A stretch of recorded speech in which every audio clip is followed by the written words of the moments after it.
Цените на основните прехранбени производи вртоглаво растат, маржите замрзнати, но струјата го притиска производството. Единствената мерка за малите и средните компании, доминантни во производството на храна, е субвенционираната струја на регулираниот пазар.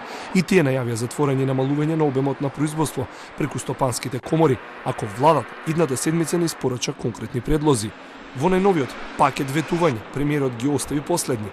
Прво ќе ги дели на важни и помалку важни дејности, а потоа финансиска помош. Она што во моментов се подготвува е пакет на мерки кој што би требало да биде финализиран некаде до крајот на овој месец, при што ќе се земат во предвид различните карактеристики на индустриите, бидејќи имаме индустрии кои што произведуваат основни прехранбени производи, кои што произведуваат други производи и услуги кои што се неопходни за одвивање на секојдневниот живот на граѓаните. Ковачевски не открива детали од преговорите со коморите, но не е поддржувач на идејата за намалување на ДДВ за струја за малите и средни предпријатија до 2 милиони евра промет. Денеска владата ќе ги носи мерките за најранливите категории граѓани, а синоќ ресорниот министер Бектеши ги ползувал контактите за набавка на газ.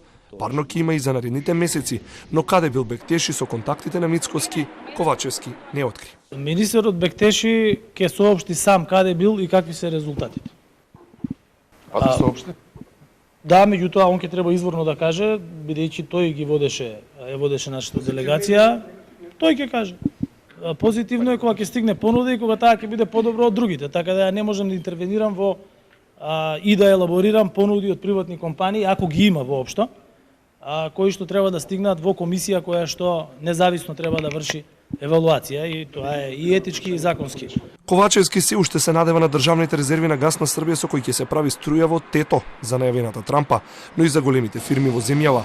Србија не си ги завршила обврските за да може да се финализира договор, а српскиот претседател Александар Вучих веќе се впушти во најави за поврзување на гасоводните мрежи на Грција преку Албанија и Бугарија. И двајцата премиери се надеваат дека ќе се реализираат приклучоците за непречен доток на овој енергенс преку нашата земја. Амбасадор, одговорном и озбилном човеку Руске Федерације Александар